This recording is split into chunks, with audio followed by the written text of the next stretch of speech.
Bom dia, pessoal, tudo bem? Bom, coloquei lá no chat a página do livro. Hoje nós vamos dar continuidade a esse capítulo e vamos finalizar ele, tá? Que é o último capítulo do módulo 2, página 268. Aí nós vamos terminar essa parte da explicação. Eu vou passar algumas atividades para vocês fazerem em casa e aí na semana que vem nós vamos corrigir, tá? Nós temos a aula da semana que vem para fazer essas correções. E aí a gente termina o nosso módulo 2. Em agosto, a gente vai iniciar o módulo 3, tá bom? Então, hoje a gente finaliza essa parte de explicação. Para a semana que vem, a gente só ficar com a parte de correção, tá? Na semana passada, a gente estava falando sobre as glândulas. Começamos a falar sobre as glândulas. Corrigimos uma atividade e demos início às glândulas do sistema nervoso. Só que nós só comentamos uma, que foi a da hipófise. E aí nós vimos que nessa glândula ela coordena, né, diversos tipos de hormônio. E um deles que nós comentamos foi o hormônio do crescimento. E aí nós vimos que nesse hormônio ele pode ser produzido numa quantidade normal, numa quantidade em excesso ou então numa baixa quantidade. Que aí a gente viu também que pode proporcionar duas doenças diferentes, né? Vimos o gigantismo e vimos o nanismo. Aí nós comentamos também sobre outros hormônios. Vimos alguns hormônios que vão estimular a tireoide, que é essa glândula que a gente vai ver hoje. Vimos também alguns hormônios que vão poder controlar glândulas que estão associadas ao nosso sistema reprodutor. Nós vamos ver essas glândulas hoje também, tá? E, por último, nós vimos o hormônio antidiurético. Então, foram esses hormônios que nós falamos na semana passada, que está localizado na hipófise, tá? Por essa glândula hipófise, a gente produz todos esses hormônios. Bom, hoje nós vamos falar sobre a glândula da tireoide. A primeira que nós vamos falar é da tireoide. E essa, eu já posso dizer para vocês que é um tipo de glândula que costuma dar muito problema no ser humano, tá? Várias pessoas têm problema nessa glândula da tireoide. Na página 268, nós temos aí a localização dessa glândula, onde ela está localizada no corpo, que é aqui, tá? Aqui na frente da traqueia, página 268. E aí, nós temos essa glândula de um lado e do outro, tá? É um pedacinho de cada lado. E aí eu falei para vocês que essa glândula ela costuma causar, né, alguns problemas no ser humano. Por quê? Ela é uma glândula que ela vai produzir três tipos de hormônio, tá? Ela vai produzir a calcitocina, que vai ajudar na parte do cálcio dos ossos, o T3 e o T4, tá? Geralmente, esse T3 e esse T4 é que causa problema. E aí, como que a gente consegue descobrir se a gente tem algum problema na tireoide? É analisando exatamente esses dois tipos de hormônio, o T3 e o T4. A gente faz um exame de sangue. Na idade de vocês, isso não é muito comum. O médico só passa esse exame se ele desconfiar de alguma alteração nessa glândula, tá? Mas quando a pessoa já tem uma determinada idade, assim, depois dos 30 anos, mais ou menos, aí o médico já passa o exame de sangue pedindo a avaliação dessa glândula, desse hormônio, tá? E aí, no exame de sangue, a gente consegue detectar o hormônio do T3 e do T4. Visto alguma alteração, o médico vai passar outros exames para ver o que está acontecendo, tá? Então, proveniente a essa glândula, a gente pode ter dois tipos de problemas, que é conhecido como hipertiroidismo ou hipotiroidismo, tá? Então, muitas pessoas têm esses problemas. Quando não tem o hipertiroidismo, tem o hipotiroidismo, tá? O que vai ocasionar isso?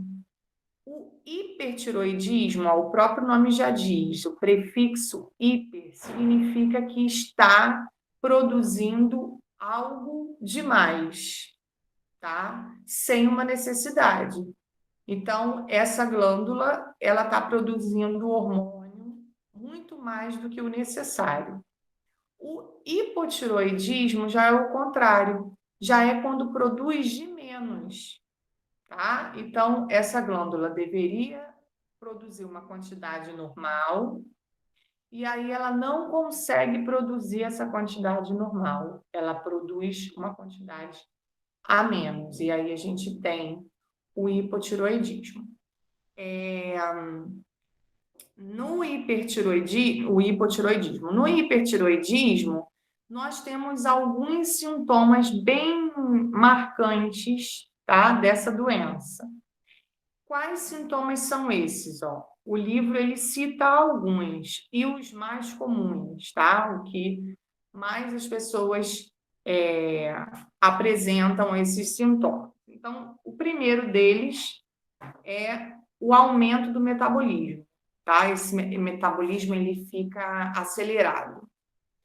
O metabolismo estando acelerado vai dar consequência em alguns sintomas. Que sintomas são esses? Primeiro, o batimento cardíaco. Esse batimento cardíaco ele vai estar acelerado. Presença de nervosismo. A pessoa fica extremamente nervosa, tá? Ela vai ter alteração nesse sistema nervoso, que é o sistema que a gente está estudando.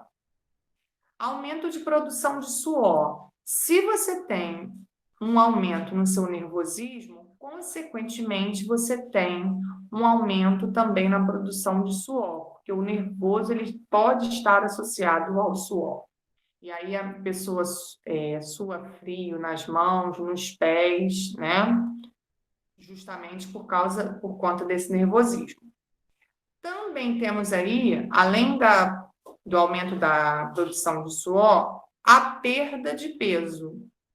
Esse, eu acho que é um dos sintomas que o médico mais leva em consideração.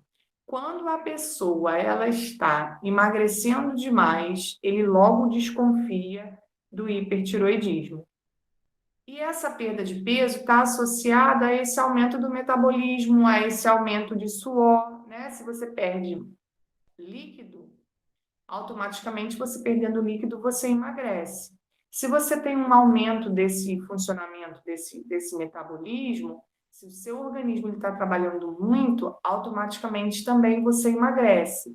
Então, quando a pessoa tem um determinado peso e ela, do nada, ela perde muito peso, assim, num curto período de tempo, sem estar fazendo nenhuma atividade física, nada que proporcione essa perda de peso, o médico ele logo fica desconfiado do hipertiroidismo. Ao contrário do hipotiroidismo, porque o hipotiroidismo, quando a pessoa tem, ela tem um ganho de peso, tá? Ela começa a engordar demais. E aí também é um sinal para o médico ficar alerta. Poxa, a pessoa tinha um determinado peso e ela engordou demais, assim, do nada, alguma coisa de errado está acontecendo. Aí ele passa logo o exame de sangue para verificar essa quantidade de hormônio, tá? Porque tem uma dosagem certa, uma quantidade certa para a gente ter. E aí ele analisa. Se ele achar alguma coisa estranha nesse exame de sangue, ele vai começar a pedir outros exames para ter certeza se pode ser do hipotiroidismo também, tá? Bom, e o que pode também estar acompanhado no hipertiroidismo? Aumento de apetite. Ela vai emagrecer, mas ela vai comer bem. Então, ele também desconfia também por conta disso, tá?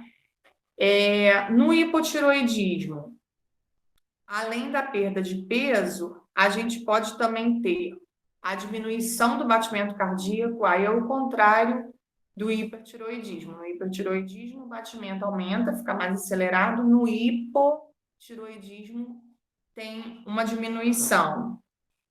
O aumento de colesterol no sangue também, então, pelo exame de sangue também ele vai detectar como é que está a taxa de colesterol. Se tiver um colesterol alto também, ele pode desconfiar, tá? E aí, o que pode acontecer? Ele pode, a princípio, passar uma medicação para esse paciente, diagnosticado ou com hiper ou com hipotiroidismo, e em seguida, se for preciso, essa pessoa pode ter uma cirurgia, fazer uma cirurgia, tá? O que é feito nessa cirurgia? Como nós temos dos dois lados, né? A glândula ela é uma só, mas ela é dividida em duas partes. Ele vai analisar qual lado que está produzindo mais ou menos hormônio, e aí ele pode tirar um pedaço dessa glândula, caso produza muito, vai passar a produzir menos, ou então tirar ela total. Quando isso acontece, quando ele tira um pedaço ou total, aí essa pessoa ela vai ter que fazer uma reposição hormonal. Por quê? A glândula que produzia esses três hormônios, se ela tirar toda, não vai produzir mais, tá? Precisou tirar tudo porque estava danificado de uma tal forma, né? Estava produzindo ou algo em excesso ou nada, que teve que tirar tudo. E aí ele vai fazer esse controle hormonal através de uma medicação, através de um remédio, tá? É mais ou menos assim que funciona. Aí a pessoa também vai ficar o resto da vida tomando essa medicação, porque não tem a glândula mais, ou então não tem uma parte dessa glândula, a medicação vai ter que fazer o papel dessa glândula, tá? Professora, mas minha irmã tirou e não toma remédio, não. Não, ela tirou tudo ou tirou só um pedaço? Sim, Tirou tirou tudo tudo. e não toma nada? Aham. Porque. Não, Tem certeza? tem É? Porque não é. Quantos anos ela tem? 10. 10. Não é comum acontecer dessa forma, não, tá? Não é comum, não. Mas como ela ainda é criança, porque geralmente também não é comum acontecer em criança, tá? Esse tipo de problema. É mais numa determinada Mas idade, já. ela tirou porque a garganta dela inflamava muito e inchava muito essa glândula. Sei lá, aconteceu alguma coisa, ela teve que tirar. Ah, não, então eu já sei o que que é. Não deve ser a tireoide, não. Ela deve ter tirado a amígdala, não? Você deve estar confundindo. Ah, foi, professora, foi isso mesmo. É a amígdala. A amígdala é essa carnezinha que a gente tem aqui na lateral da garganta. Isso sim causa muita infecção. Eu achei estranho, porque geralmente criança não tem problema com isso, não. Agora, de amígdala tem bastante. Aí o que acontece? Quando é muito grande, a da minha filha é imensa também, mas ela quase não tem dor de garganta. Acho que ela só teve dor de garganta que eu me lembro, acho que uma vez. Então, como a dela é muito grande, depois dos 7 anos, essa amígdala ela começa a evoluir, ela começa a diminuir um pouco de tamanho. Caso não diminua e caso a criança tenha muita dor de garganta, o médico faz essa opção por tirar. por operar e tirar as amígdalas. Que aí nunca mais ela vai ter dor de garganta, porque não tem mais a amígdala. A amígdala é essa carnezinha que tem aquela, tipo uma minhoquinha assim no meio, né? Que quando a gente fala, ela se mexe. E tem as duas carnezinhas na lateral, que são as amígdalas. E aí, quando a pessoa tem dor de garganta, a bactéria se instala ali.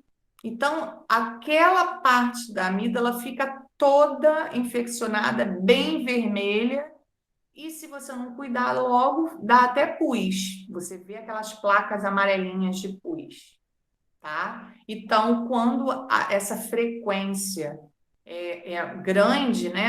A criança tem várias vezes dor de garganta, tem dor de garganta toda hora, o médico faz essa opção por tirar. Mas esse não é a amígdala, não. A amígdala não dá para ver aqui porque não está mostrando, a boquinha está fechada, não está mostrando dentro da boca. Então não está dando para ver. Isso é uma glândula, a tireoide é uma glândula do sistema nervoso. Então, ela vai controlar partes do nosso corpo. Então, não causa dor, não vai dar dor de garganta, nada disso. O que pode acontecer no caso do hipotiroidismo é o que está mostrando nessa foto aí, que é chamado de bócio, tá? Isso é muito comum em pessoas com hipotiroidismo. A glândula ela começa a crescer demais e aí essa região do pescoço fica grandona. Aí quando chega nesse estágio, tem que fazer a cirurgia, não tem jeito, tá? Tem que operar. E aí sim, como você não tem mais essa glândula, e é uma glândula importante que produz um hormônio importante para o corpo, você tem que colocar esse hormônio de alguma forma no corpo novamente. E de forma adequada, em quantidade adequada. Por isso que você precisa tomar uma medicação, tá? Então, o da sua irmã não foi a tireoide, não. Foi a amígdala, que é na garganta. E aí produz muita dor de garganta em alguns casos. Quando não diminui de tamanho, né? Por exemplo, da minha filha, o médico falou que até uns 7 anos iria diminuir de tamanho, mas agora ela já tem 9 e ainda não diminuiu. Tem um lado que ele é quase todo fechado, lá encostadinho nessa minhoquinha que a gente tem no meio, de tão grande que ela é. Mas até hoje não diminui de tamanho. Mas como ela não tem dor de garganta com frequência, aí eu não preciso me preocupar. Agora, se ela fosse uma criança que toda hora tivesse dor de garganta, ela já tinha operado há muito tempo, porque a dela é bem grande, tá? Quase toda E... vez minha irmã tinha dor de garganta. Oi, não entendi, repete. Quase todo mês minha irmã tinha dor de garganta. Todo mês Não, praticamente minha mãe estava no hospital com ela. aí não tem como, porque imagina, todo mês a criança com dor de garganta, e dor de garganta é provocada por uma bactéria. Aí só soluciona o problema se você tomar antibiótico. Imagina a criança toda hora tomando antibiótico, todo mês tomando antibiótico. Vai chegar uma hora que ela vai precisar tomar o antibiótico e ele já não vai mais fazer efeito. Por isso que eles operam, que aí a criança para de ficar tomando antibiótico toda hora. O antibiótico a gente não pode ficar tomando toda hora, porque ele é a única medicação que combate a bactéria.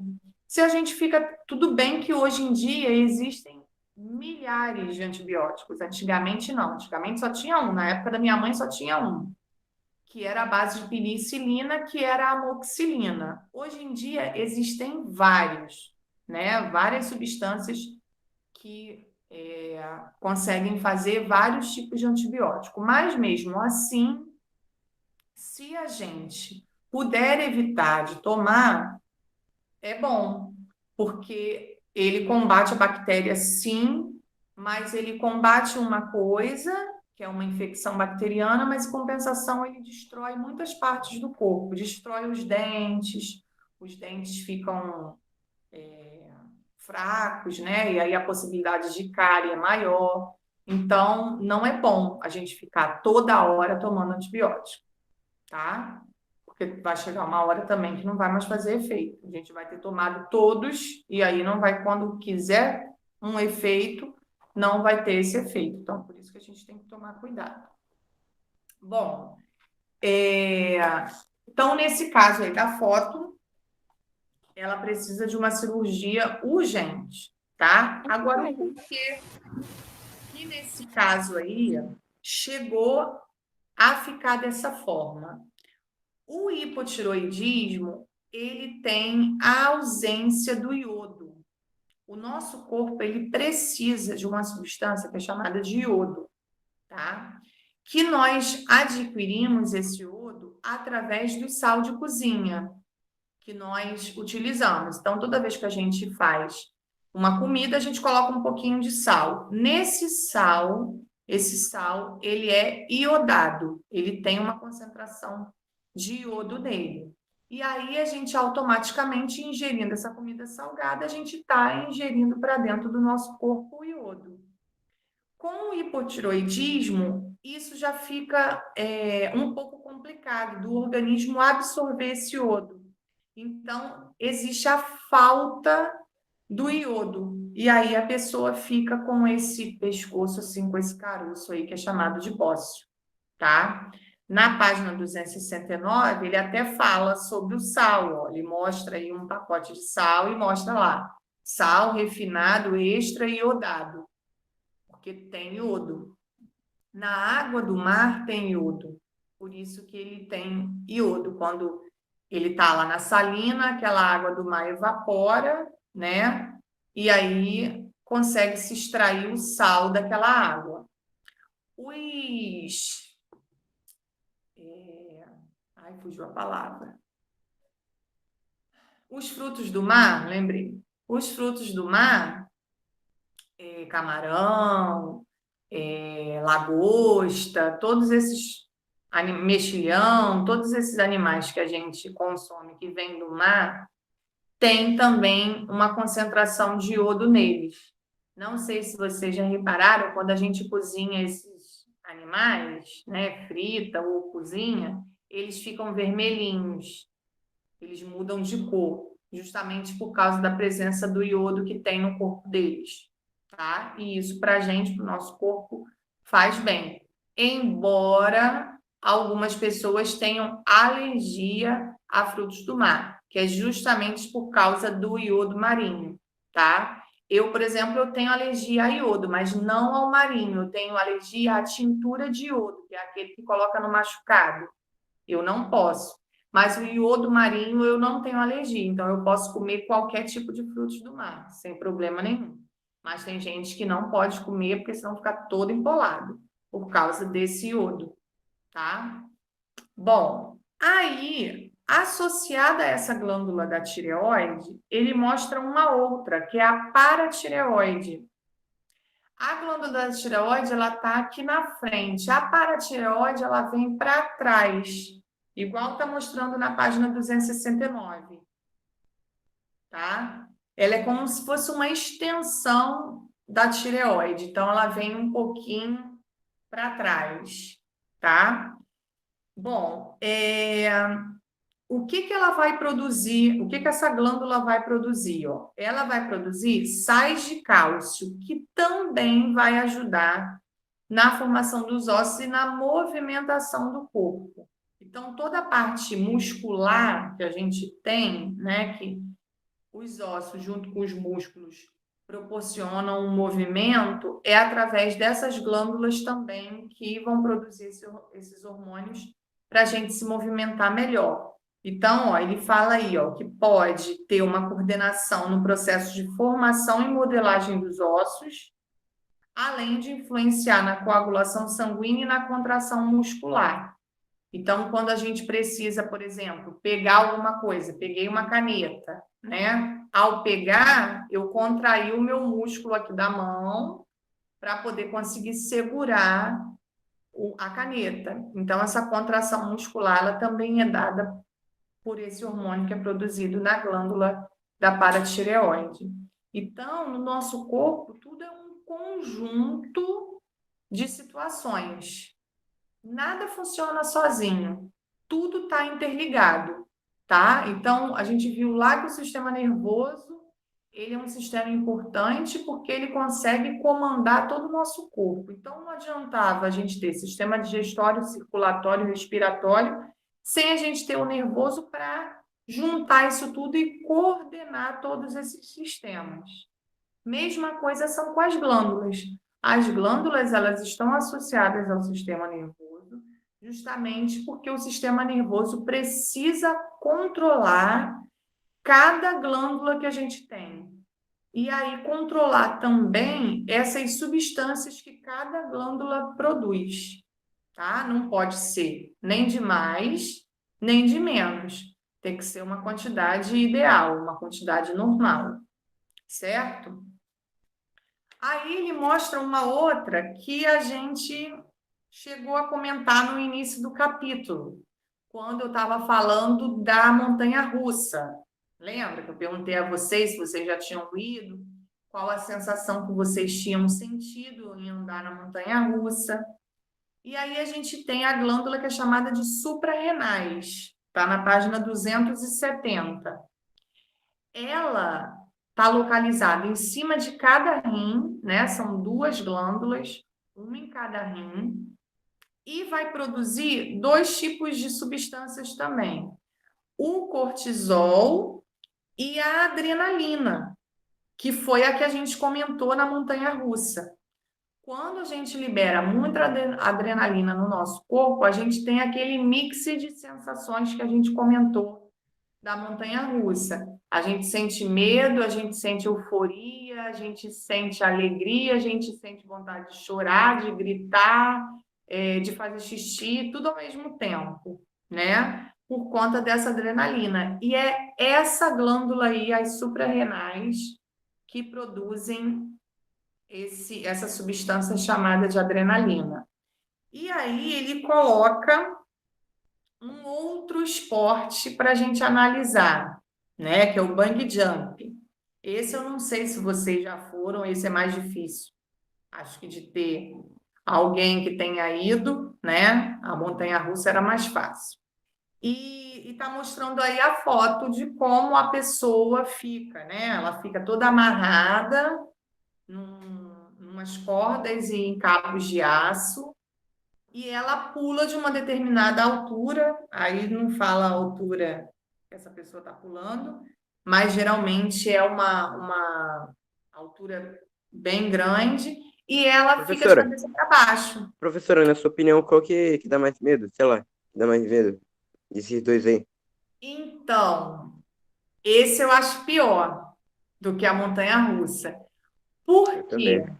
A montanha-russa, pelo menos, você está com a cabeça para cima, né? Esse você sabe que você vai cair e na posição ao contrário, de cabeça para baixo. Então, eu acho pior.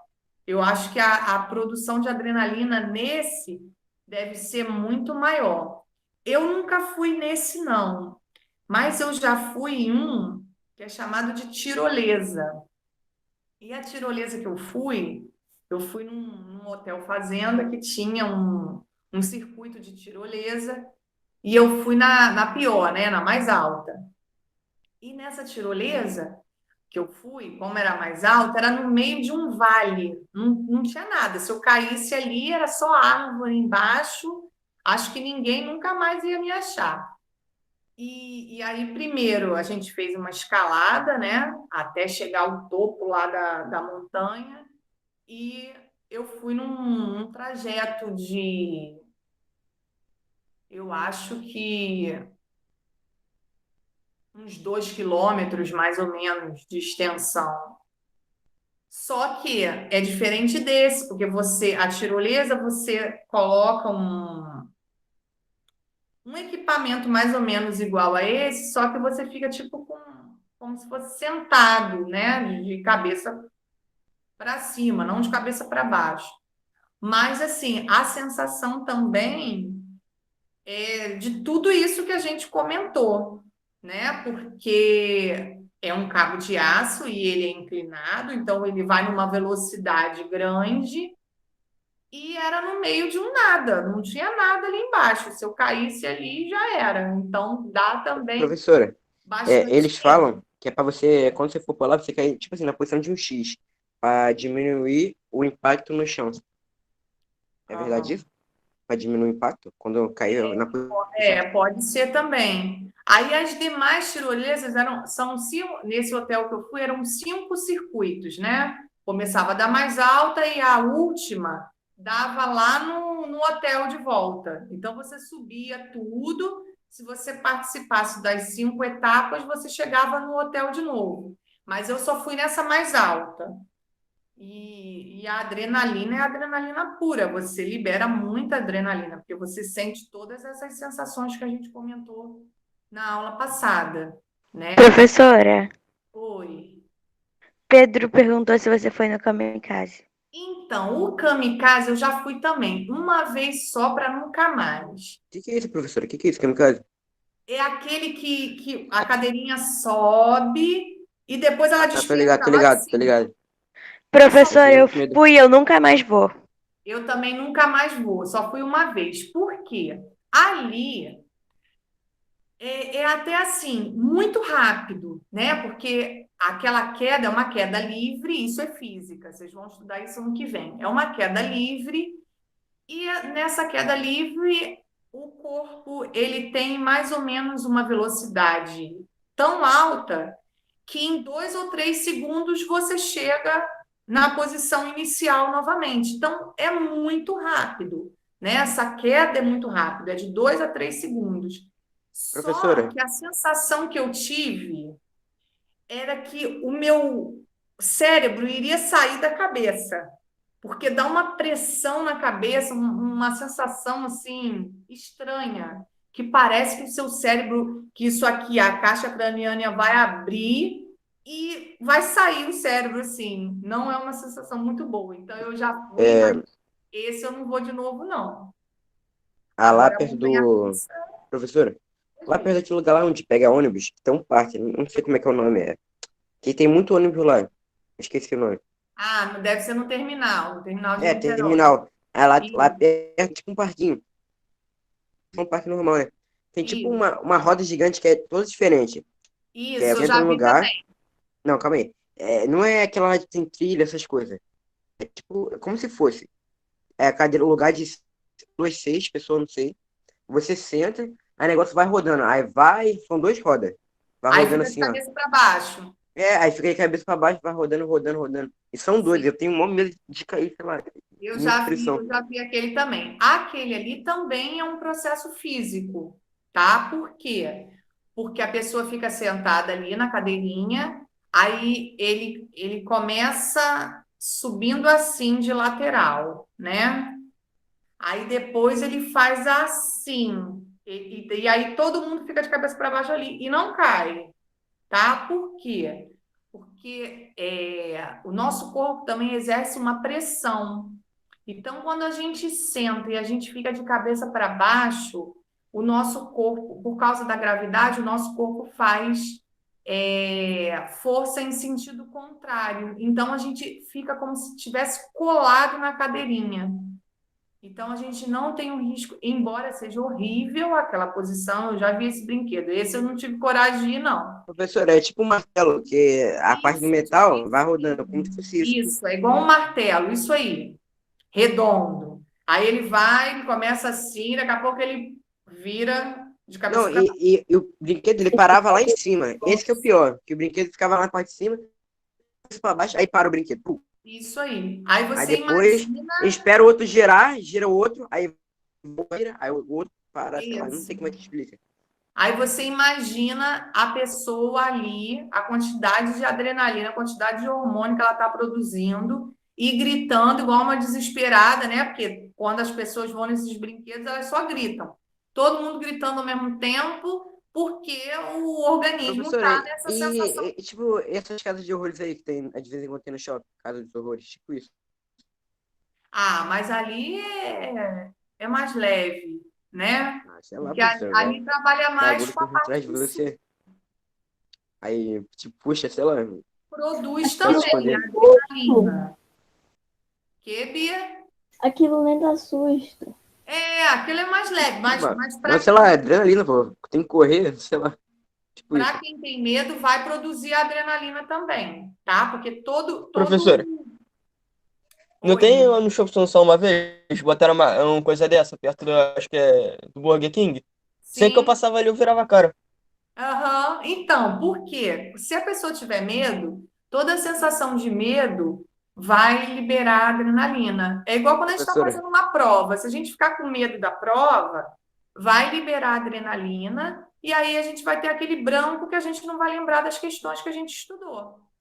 professora, Ah, teve a vez que eu tava, tipo assim, a casa do horror, né? É tipo, tem um vidro e tem uma cortina. Tipo assim, ah. tinha um bonequinho do Chuck, mano. Aí tinha um cara lá atrás do cortina, eu e meu tio pequeno. E o bonequinho fazendo assim também, chamando, como se estivesse chamando. Caraca, meu tio ficou morrendo de medo, ficou gritando no shopping, cheio de medo. Todas essas sensações. Professora, Ah, você já foi naquele brinquedo que é chocalho? que é redondo, que você senta e fica balançando É, de cabeça para baixo. de cabeça para Ah, tá, baixo. já até sei o que é. Não, esse não. Ele fica rodando, é muito ruim. Deus É me tipo, livre. professor, é tipo, é um círculo onde tem várias cadeiras ao redor do círculo, aí fica girando até ficar tonto, mas você tá amarrado no cinto. Nossa, não, esse Ai, não. eu amo esse negócio, é muito bom. Eu, Não, eu eu vi um vídeo que o cara confesso fez sem que de cinto, mané. cabeça para baixo O não é cara não muito morreu. forte, não. A montanha-russa eu só gosto porque na hora do looping, né, que é aquela parte que fica de cabeça para baixo, é muito rápido. Então eu aguento. Agora, quando o brinquedo ele fica muito tempo de cabeça para baixo, aí não é muito meu forte, não. Não gosto muito, não. Professora, ele fica rodando, rodando um monte de vezes. Nossa, meu Deus. Eu Então, gosto esse muito desse negócio, que ele fica rodando muito. Eu já fui em pé. Rita, eu não sei se eu teria coragem de ir nesse, não. Por conta de você ter que se jogar e ficar de cabeça para baixo. Entendeu? O meu forte não é ficar de cabeça para baixo. Professor, esse Ana Luísa tá falando, eu vi o cara fazendo, tipo assim, em pé, no meio, e nossa, o cara tá bem hoje, não morreu. Negócio mais impossível. Negócio girando pra caramba, o cara ficava Não pulando é assim, ó. em pé, não. É o quê? Não é difícil ficar em pé, não. Eu já fiquei em pé. Tem que se equilibrar bastante. Eu já fui num que é em Calma aí. pé. Mas tem que colocar cinto, o negócio gira muito rápido, Bia. Tem que ficar em pé. Você segura no negócio, ou às vezes você nem segura, nem pra Mas segurar. não Às tinha nada pra vezes. segurar, o cara foi Não, só falando gente, mesmo. não é isso que eu tô falando. Não. Ah, putz. Eu pensei. Eu tô falando um igual a professora tinha falado. Tipo o que a professora tinha falado, só que ele é um só, é igual um chocalho mesmo. Aí ele fica rodando. Nossa. Ah, eu acho que eu sei qual é. Bom, Nunca vamos nem vi. então. A próxima glândula é a glândula do pâncreas, tá? Tá lá na página 271. O pâncreas ele vai produzir também duas substâncias muito importantes, que é o glucagon e a insulina. Esse órgão, né, essa glândula também vai ter alguns probleminhas com alguns seres humanos. Por quê? A insulina, ela estimula o sangue, né, a controlar a quantidade de glicose, que é o açúcar que tem no sangue. Quando a pessoa não produz essa quantidade de insulina adequada, ela não vai conseguir controlar essa glicose do sangue. E aí a gente vai ter uma glicose alterada, proporcionando o que a gente chama de diabetes. Já ouviram falar? Eu tenho risco de ter a diabetes. De família. Uhum. Você tem gente na família? Tenho. Eu também. A diabetes ela é hereditária, então quem tem pessoas na família que já apresentam, né, essa doença correm o risco. Não é Professora, na minha família tem só meu avô que tá? tem. Não é necessariamente uma Professora, característica que vá ter, mas pode ter mais Na minha família possibilidades tem só uma pessoa que tem isso. Meu avô. é. Só uma pessoa. Na minha família, só que não é o que tem que precisar colocar insulina, etc. Não pode comer muito doce, é outro tipo. Aham. Então, Do meu avô também. existem dois tipos, a do tipo 1 e a do tipo 2. A do tipo 2, né? Ela vai ter assim um excesso de massa corpórea, vai engordar um pouquinho também, tá? E as duas vão ter que controlar um pouco essa insulina, porque a insulina, quando ela não é produzida em quantidade normal, ela vai afetar ai, fugiu a palavra. Esse controle da glicose. Então, por exemplo, quando a gente faz um exame de sangue, no exame de sangue também a gente consegue ver o nível de glicose do sangue, ou seja, o nível de açúcar que tem naquele sangue. E aí, quando a gente tem um nível até 100, é sinal de que a gente está bem, que a gente não é diabético. Quando a gente ultrapassa 100, aí a gente já é considerado diabético, tá? Essa insulina, ela não é produzida de uma maneira adequada para poder controlar essa glicose no sangue. Então, geralmente, quando a gente faz o exame, quem não tem nada, geralmente dá 70 e pouco, 80 e pouco, é mais ou menos assim a taxa, tá? Entre 75 e 90, mais ou menos. Agora, quando já passa de 90, 95, 98, aí a pessoa já tem que tomar um pouquinho de cuidado, porque já está pertinho de chegar aos 100.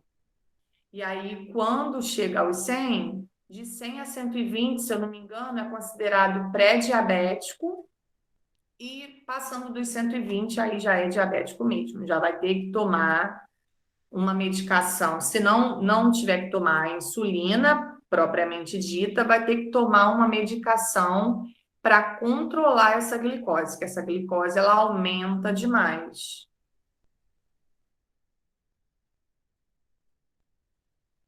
Mas olha só, Iago, a sua deu 117, mas você fez o exame de sangue em jejum? É? O que que o médico falou? Deu 117, mas aí depois abaixou e aí não deu mais nada?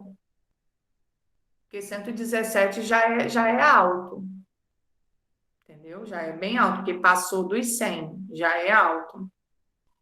Quando a gente faz o exame de sangue, ele é feito em jejum. Por quê? Justamente para o corpo não receber nenhum alimento que interfira nesses níveis, entendeu? Nessa quantidade de açúcar. Por isso que a gente faz ele em jejum.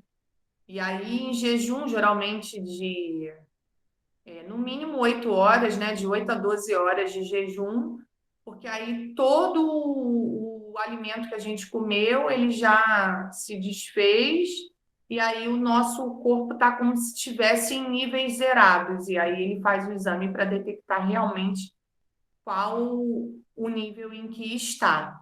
Então, geralmente, tem sempre que dar até 100, de preferência menos, né? Até uns 90, para a gente não ter preocupação, né? Não ficar tendo que fazer o exame toda hora para ver se está subindo ou não, tá? Então, mediante a essa subida, né? Depois de 120, que já é considerado diabético mesmo, aí vai ter que controlar ou com algum remédio ou então tomando a insulina. Aí o médico vai ver qual é o seu tipo, né? Se é o tipo 1 ou tipo 2, para poder passar o tratamento correto, tá? Então, nessa glândula do pâncreas, vai produzir o glucagon e a insulina que vai ajudar no controle dessa glicose, certo? Bom, na 272 são as duas últimas glândulas que estão associadas ao sistema reprodutor. Quando a gente for estudar o sistema reprodutor, nós vamos nos deparar com esses hormônios também, tá? Vai ser falado de novo esses hormônios. No caso dos meninos e homens, esses hormônios, eles são produzidos no testículo, tá? Que é o hormônio que a gente chama de testosterona. Não sei se vocês já ouviram falar. Esse hormônio da testosterona é o hormônio que vai dar as características masculinas ao corpo, tá? A princípio do menino e depois do homem, né? Conforme ele vai se tornando adulto, essas características vão ficando mais presentes ainda. Que características são essas? A presença de pelos pelo corpo, principalmente no rosto, né? Nos braços e nas pernas tem um volume maior também, no peito, a mudança da voz, que a voz fica mais grossa, isso tudo é produzido pela testosterona, tá? São os efeitos da testosterona. Alguns meninos vão ter um pouco mais, outros meninos um pouco menos. E aí, por isso que a gente vê também a diferença nas características também masculinas. Alguns vão apresentar uma barba mais avantajada, pelos pelo corpo também com uma quantidade maior, e outros numa quantidade menor, tá? Então, isso tudo vai estar ligado a esse hormônio, a quantidade desse hormônio. E lembrando que esse hormônio é produzido nos testículos, que depois vai dar origem também às células reprodutoras, que são os espermatozoides, né? E aí vai ter a capacidade de se unir com um óvulo e gerar um novo ser, tá? Já nas meninas e nas mulheres, nós temos os ovários, tá? Esses ovários vão produzir os óvulos. E dentro desse ovário vai produzir dois hormônios diferentes, ó, tá? O nome aí é um nome meio estranho. Estrógeno e Isso progesterona. acontece, professor, isso acontece em quantos anos, idade, sei lá, não sei como fala.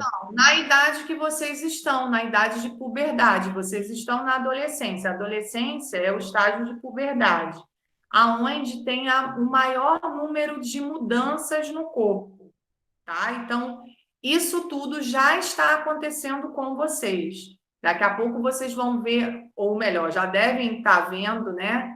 Partes do corpo que às vezes não tinha pelos e agora já tem. Isso ainda vai aumentar mais. Daqui a pouco vai aparecer já o pelo no rosto, vai aparecer o bigodinho, a barba. Isso tudo já está acontecendo aí no corpo de vocês. Algumas pessoas acontecem. Pior que está acontecendo comigo, professor. Tipo, com Sim, bigode. por isso que a gente está Estranho. entendeu? Para a gente Com poder bigode, professor, tá muito estranho agora. Você tiver. Essa fase é uma fase assim, a fase que vocês estão vivendo é uma fase de mudanças. Então, vocês vão, ao longo do tempo, pelo menos aí, vocês estão com o quê? 13? 13 anos? Com 13. Professor, eu vou fazer 15 em novembro. tá mais Então, velho. até É difícil. assim até uns 16, assim, vocês vão ver muitas mudanças, tá? Porque é o período em que o corpo ele está se preparando para a fase adulta. Que aí, quando vocês fazem 18 anos, né, o corpo ele já está já totalmente formado, tá? Que aí já vai entrar na fase adulta. Então, é esse o momento, entre 13 e 16 anos, vocês conseguem ver muitas mudanças no corpo de vocês. As meninas também, da mesma forma. Esses dois hormônios, o estrógeno e a progesterona, muda também uma série de características nas meninas, tá? Nós temos aí uma outra glândula, né, associada no corpo das meninas, que é a glândula mamária. Então, os seios, eles também aumentam por conta desse estímulo da glândula mamária. O quadril, né, que é a região abaixo da cintura, o bumbum cresce também um pouquinho, o quadril ele fica um pouquinho mais largo. Então, isso tudo vocês vão percebendo com o tempo, de agora até mais ou menos uns 16 anos. vocês vão perceber todas essas mudanças. A voz dos meninos, né? Ainda estão assim, mais ou menos, né? Uma hora fica fina, uma hora fica um pouco mais grossa, é assim mesmo. Vai chegar uma hora que vai estabilizar, aí vai ficar um pouco mais grossa. E assim vai. São todos os eventos que acontecem nessa fase que vocês estão, que é da adolescência, que é chamada de, na ciência, que é chamada de puberdade, certo? Nas meninas, esses ovários eles vão produzir os óvulos, que vão ser as células reprodutoras femininas. A gente vai estudar isso no sistema reprodutor. E nos meninos, os testículos vão produzir os espermatozoides, que são as células reprodutoras masculinas, certo? Alguma pergunta até aqui?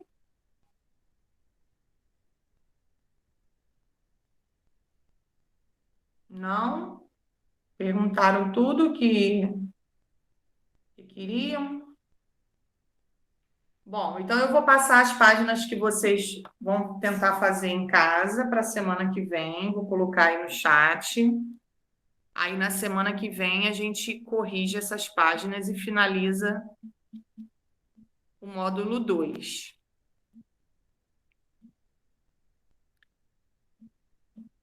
Duzentos e setenta e três.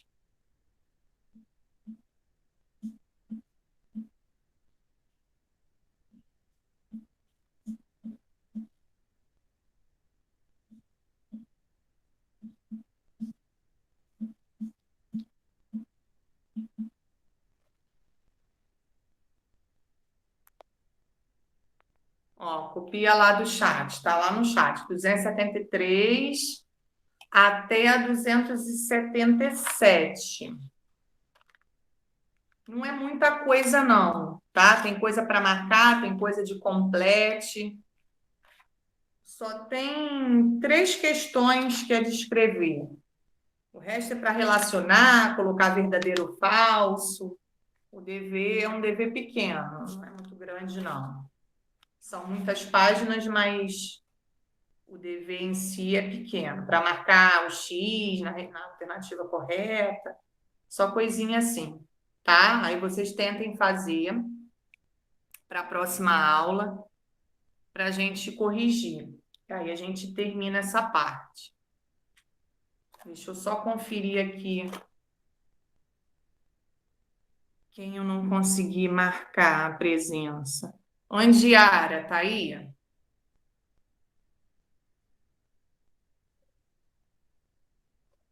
Não? André Luiz.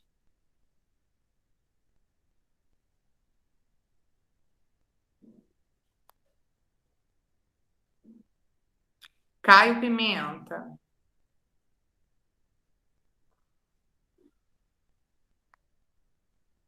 Não. Camille.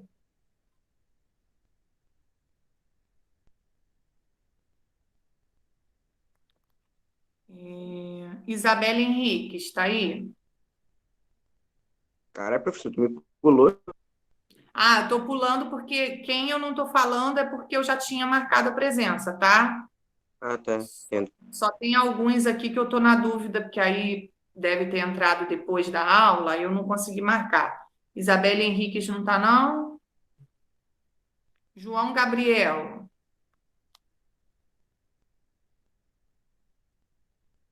Não. João Vitor Coelho.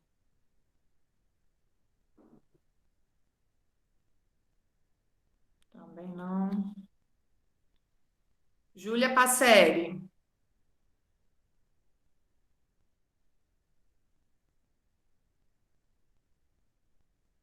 Ok, Júlia. Lohan. Cadê Lohan, hein? Lohan sumiu da minha aula, meu Deus. Lohan tá aí? Não, eu não. Faz muito tempo que ele não vai em nenhuma aula.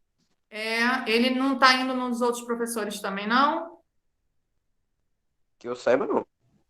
Não, não tá indo não. Nossa, no meu ele só assistiu a primeira, depois ele nunca mais veio. Sara, tá aí?